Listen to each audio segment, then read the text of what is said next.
Good morning पिला माने माई academy बा मो पाठशाला को तुम मान को स्वागत। आज आम गछ कहानी कवितार सरल अर्थ गुड़िक करवा। आमर बुझा सजाई आमर अभ्यास प्रश्न उत्तर भी सजाई। यहाँ हूँ गछ कहानी तृतीय क्लास। एमें सरल अर्थ करदे चारिटा सरल अर्थ आमर बाकी थिला। सरल भाषा बुझाई लिखापी से पद्यांश गुड़ी को देती आम से पद्यांश गुड़ी को भल भाव बुझा आउ लिखिदबा। तेरे चला आमर क्लास आरंभ करवा।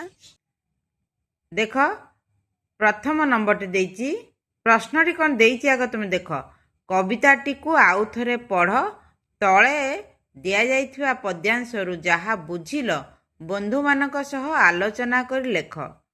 तुम्हें यही जो चारोटी पद्यांश देती तुम्हें ताको सरलार्थ भाव में लिखिपार किंबा एथिरे कौन दि जाइछि प्रत्येकटी पद्यांश कौन बुझिल सेथिरु तमे केवल उत्तर भली मध्य लिखिपार।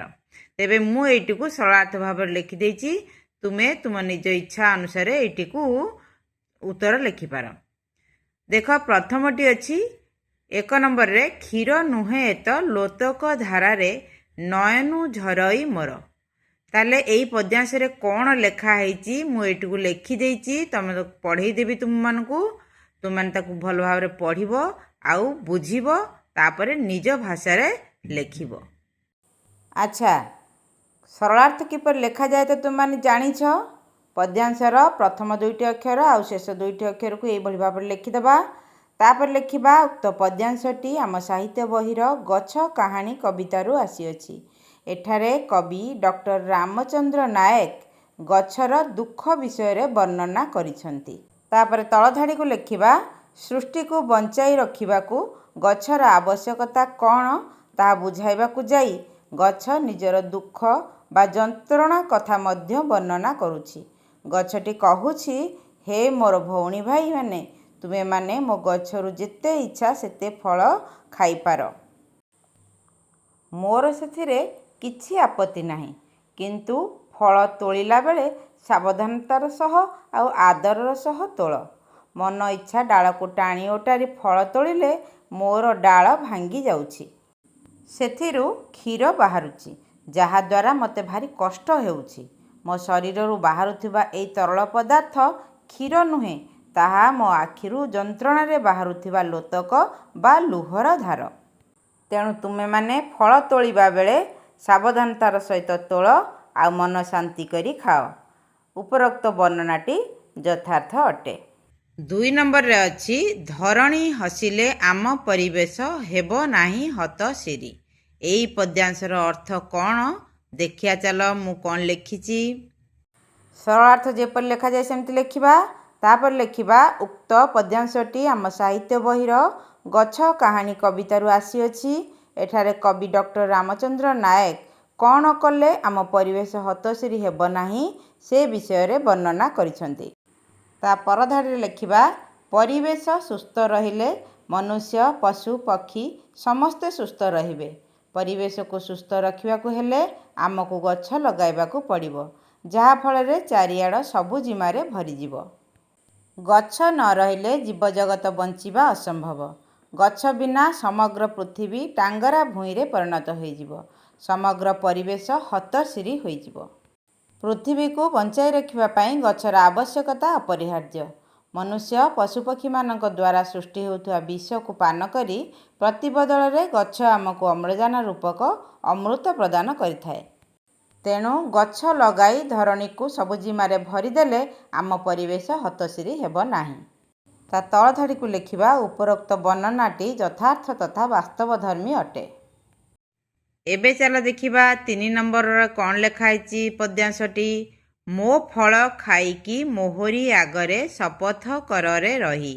एई पद्यांशटीर अर्थ कौन हेब चल देखि नबा। अच्छा 3 नंबर केमति लिखिबा। उक्त पद्यांशटी आम साहित्य बहिर गछ कहानी कवितारू आसीअछि। एठारे कवि डॉक्टर रामचंद्र नायक गछ मनीष समाज को कराइथिबा शपथ विषय रे वर्णना करिसंती। गछटी मनीष समाज को कहुछि मोर फल को तुमे माने जेते इच्छा खाओ मोर सेथिरे किछि आपत्ति नाही किंतु फल खाई सारिबा परे मो सम्मुखरे तुमे माने शपथ कर जे केबे भी जीवन रे निजर कर्मपथरू ओहरी जीव नाही। କେବେ ନିଜର କର୍ତ୍ତବ୍ୟରେ ହେଳା କରିବ ନାହିଁ। ତୁମମାନଙ୍କ କର୍ତ୍ତବ୍ୟ ହେଲା ପରିବେଶକୁ ସୁସ୍ଥ ରଖିବା ପାଇଁ, ଧରଣୀକୁ ସବୁଜ ସୁନ୍ଦର କରିବା ପାଇଁ ଗଛ ଲଗାଇବା। କାରଣ ଧରଣୀ ହସିଲେ ଆମେ ହସିବା, ପୃଥିବୀ ବଞ୍ଚିଲେ ଆମେ ବଞ୍ଚିବା। ତା ତଳ ଧାଡ଼ିକୁ ଲେଖିବା। ତେଣୁ ଉପରୋକ୍ତ ବର୍ଣ୍ଣନାଟି ଯଥାର୍ଥ ତଥା ହୃଦୟସ୍ପର୍ଶୀ ଅଟେ। ଏବେ ଦେଖିବା 4 ନମ୍ବର ପଦ୍ୟାଂଶଟି କ'ଣ ଅଛି। କରମକୁ ମୂଳ ମନ୍ତର କରିଣ ପର ଉପକାର କର। ତାହେଲେ ଏଇ ପଦ୍ୟାଂଶର ଅର୍ଥ କ'ଣ ହେବ ଦେଖିବା ଚାଲ। 4 ନମ୍ବରରେ ସେଇଭଳି ଲେଖିବା। ଉକ୍ତ ପଦ୍ୟାଂଶଟି ଆମ ସାହିତ୍ୟ ବହିର ଗଛ କାହାଣୀ କବିତାରୁ ଆସିଅଛି। ଏଠାରେ କବି ଡକ୍ଟର ରାମଚନ୍ଦ୍ର ନାୟକ ପରର ଉପକାର କରିବା ପାଇଁ ଗଛ କିପରି ମଣିଷମାନଙ୍କୁ ଉପଦେଶ ଦେଇଛି ସେ ବିଷୟରେ ବର୍ଣ୍ଣନା କରିଛନ୍ତି। ଗଛଟି ମଣିଷ ସମାଜକୁ ବୁଝାଇବାକୁ ଯାଇ କହିଛି, କେବେ ବି ନିଜ କର୍ମପଥରୁ ଓହରି ଯିବ ନାହିଁ, କେବେ ନିଜର କର୍ତ୍ତବ୍ୟରେ ହେଳା କରିବ ନାହିଁ।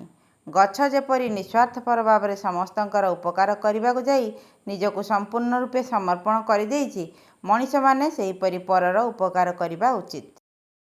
ନିଜର କର୍ମକୁ ମୂଳ ମନ୍ତ୍ର ରୂପେ ଗ୍ରହଣ କରି ସମସ୍ତଙ୍କର ଉପକାର ପାଇଁ ଗଛ ଲଗାଇବା ଉଚିତ। ତେଣୁ ଉପରୋକ୍ତ ବର୍ଣ୍ଣନାଟି ଯଥାର୍ଥ ତଥା ବାସ୍ତବଧର୍ମୀ ଅଟେ। ଆଚ୍ଛା ପିଲାମାନେ, ଆମର ଏଇ ଚାପ୍ଟରଟି ସରିଗଲା। ଯେଉଁ ପ୍ରଥମ ଅଧ୍ୟାୟ ଥିଲା ପଞ୍ଚମ ଶ୍ରେଣୀର ସାହିତ୍ୟ ବହିର ଗଛ କାହାଣୀ, ସେଇଟିକୁ ମୁଁ ପଢ଼େଇଦେଲି, ବୁଝେଇଦେଲି, ଆଉ ତାର ଅଭ୍ୟାସ ପ୍ରଶ୍ନ ଉତ୍ତର ବି କରାଇଦେଲି। ସରଳାର୍ଥ ମଧ୍ୟ ଆମର ସରିଗଲା। ଆଶା କରୁଛି ତୁମେମାନେ ଏଇଟିକୁ ଭଲ ଭାବରେ ବୁଝିପାରିଥିବ ବୋଲି। ଯଦି କିଛି ଅସୁବିଧା ଅଛି, ବୁଝିବାରେ କିଛି ଡାଉଟ୍ ଅଛି, ତାହେଲେ ତୁମେମାନେ ମୋତେ କମେଣ୍ଟ ମାଧ୍ୟମରେ ଜଣେଇବ, ମୁଁ ତାର ଉତ୍ତର ତୁମମାନଙ୍କୁ କହିଦେବି। ଯଦି ମୋର ପାଠପଢ଼ା ତୁମମାନଙ୍କୁ ଭଲ ଲାଗିଥାଏ, ତେବେ ଭିଡ଼ିଓଟିକୁ ତୁମେମାନେ ସମସ୍ତ ସାଙ୍ଗମାନଙ୍କ ସହିତ ସେୟାର କରିଦେବ, ଆଉ ଚ୍ୟାନେଲଟିକୁ ସବସ୍କ୍ରାଇବ୍ କରିଦେବ। ଆଉ ଗୋଟିଏ ଚାପ୍ଟରରେ ଆର କ୍ଲାସ୍ରେ ତୁମମାନଙ୍କ ସହିତ ଦେଖାହେବ। ସେ ପର୍ଯ୍ୟନ୍ତ ସୁସ୍ଥ ରୁହ, ସୁରକ୍ଷିତ ରୁହ, ଆଉ ସବୁଠାରୁ ବଡ଼ କଥା ହେଲା ପ୍ରକୃତିକୁ ବଞ୍ଚେଇ ରଖିବାରେ ନିଜର ଅବଦାନ ଦିଅ। ରହୁଛି। ଗଡ୍ ବ୍ଲେସ୍ ୟୁ।